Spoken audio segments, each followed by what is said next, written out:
How do you differentiate yourself from the Terminixes and the other big box brands out there? The key thing is our customer service. The big box brands, they have a board of directors, and they're on the stock market, and they have to make that board happy.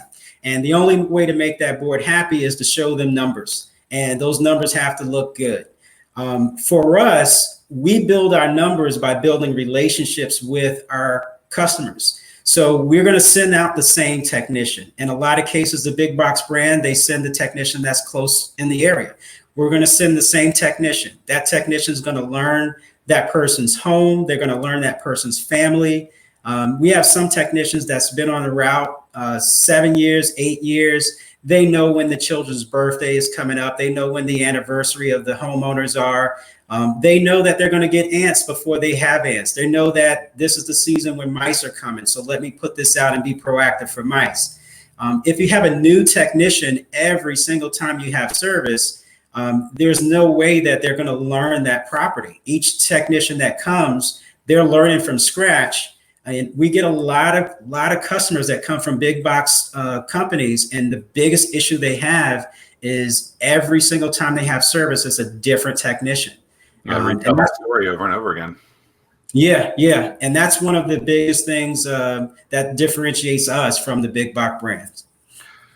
With that being said, I think obviously there's a huge push for buy local and buying small business and stuff like that.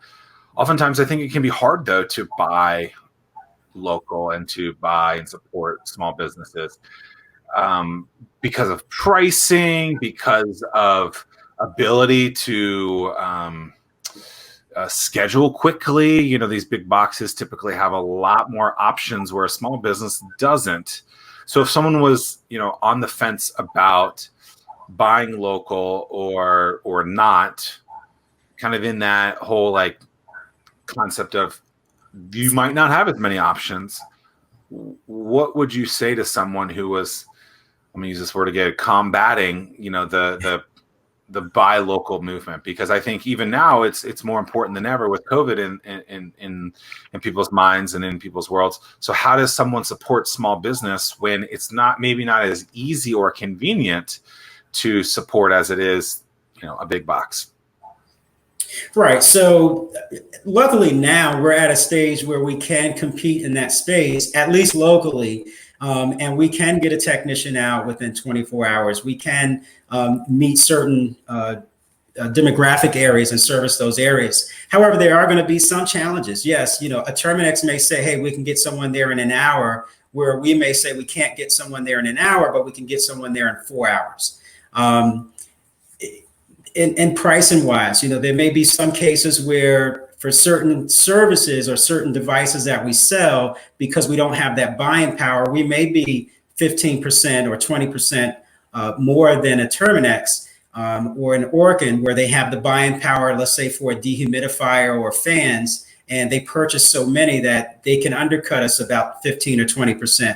The difference comes in the servicing of that device. And also, again, some fluctuation and flexibility with the service. So if you do have a service with a big box brand, because of their processes and procedures, they're going to say you're going to get A, B, and C with that service, and that's it.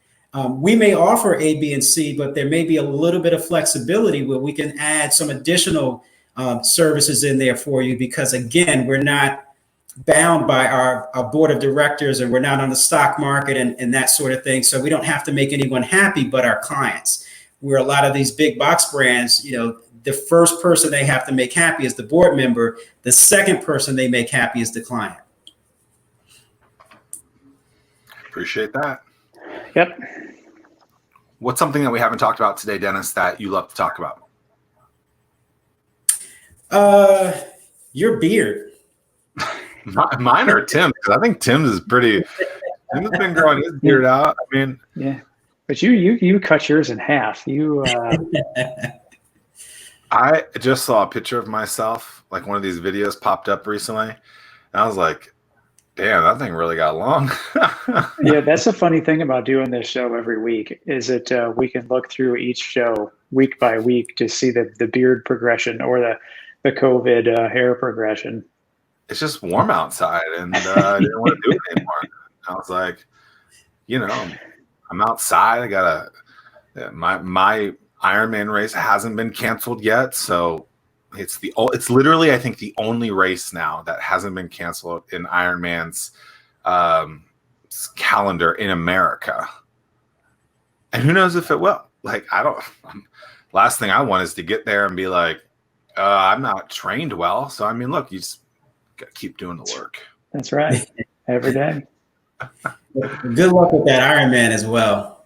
Thanks. I would be starting off as a styrofoam man, maybe, if there was a I don't know what that is. I don't know what that means, but it sounds fun. And you know what? If you wanted to sign up for the Styrofoam Man race, I would do it with you right now.